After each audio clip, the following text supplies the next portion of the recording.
Season 2, Episode 1 of Growing Oklahoma starts now, and today we're talking about orchids. This segment got great reviews last year, last season, and we're back for more. We got Nate Shane. He's the Director of Horticulture at Myriad Botanical Gardens, and we are talking orchids.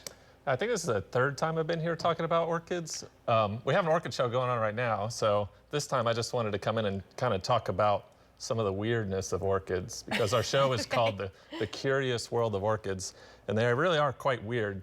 So I just wanted to share some of them. So I got two Paphiopedilum orchids right here. They're also called slipper orchids. Really popular among collectors for their really weird looking flowers. You can see how they're kind of warty and striped and just strange colors. And this guy in the middle. They come in a variety of colors, but they're pollinated by something called a hoverfly that lays its eggs in aphid colonies. So what these orchids do is they trick these hoverflies into thinking that they're covered in aphids. If you look at the center of the flower, is that it looks like a little aphid colony in there. It does. And agree. These little warts on the flowers too, that a lot of them have, little hairs and warts, look like female aphids ready to give birth. So the hoverflies will come and try to lay their eggs in there and accidentally slip on the slippery edges and fall into the pouch. They get trapped. And then the orchid eats them. And just like a Venus flytrap. It's similar to a pitcher plant, sure, but they're forced to crawl out the back of the flower where the pollen is. That's how it works. Okay. And orchids, they have weird pollen too. It's very different from any other plant. Most plants have very loose grain pollen. That's pollen. That can pollinate, one flower can pollinate hundreds of other flowers. Orchids only have one clump of pollen. Actually, it comes in pairs or fours, but yeah, you can see it.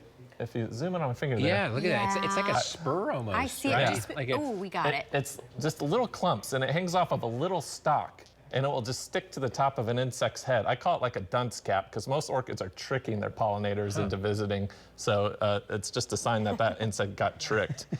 And one other cool thing about orchids is most people know that a lot of orchids are epiphytic, meaning they hang off of other plants, like up in trees and stuff, and just have their roots stick to it. But this is a Vanda orchid, and they really take it to this extreme. They just let their roots hang all out like that. Look at the flower. I mean, that's a beautiful flower there. Nice soil, and it just absolutely no. And this is how you would normally grow them.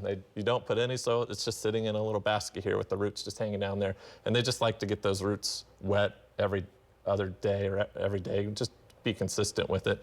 And I watered it just before I came, and you can see it's kind of green and it feels a little moist. Those roots are actually covered by something called velamin. It's like a sponge. So the roots are covered in like their own kind of potting soil, just like a sponge that holds the water. Yeah, absorbs the water and then slowly releases it back into the roots. Okay. And the show is going on till when? Sunday, March 17th. Okay, very good, Nate. We appreciate it. Thank you. At the Myriad Botanical Gardens. Okay, so you can find more information at myriadgardens.org. Okay, we kicked it off, a new season. And we're getting into kind of that planting season, right?